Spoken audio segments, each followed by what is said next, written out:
Tandaan mo, kapag nagmahal ka, hindi laging ikaw ang tama.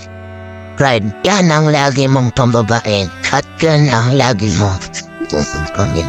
Kapag nasa isang relasyon ka, hindi laging dapat na ikaw yung masusunod. Dahil hindi rin lahat ng oras ay tatanggapin niya ng pagkakamali mo. Huwag mo nang hintayin na dumating yung oras na hindi na niya makayanan ang mga ginagawa mo. At iwan ka niya. Hindi dahil hindi ka niya mahal, pero hindi mo siya minahal ng tama. Hindi ka hero at hindi ka rina para pagsilbihan ka ng karelasyon mo. Dahil sa una pa lamang, hindi kayo pumasok sa relasyon na yan para maging alipin.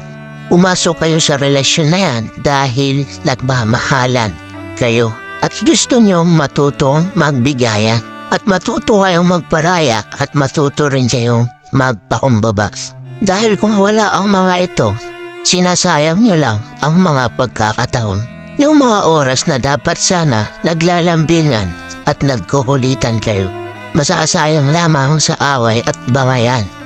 Baka humantong pa kayo sa hiwalayan. Kaya ngayon pa lang, maganda ka na. Ayusin mo na ang mga dapat ayusin mo. Itama mo na dapat ang mga pagkakamali mo.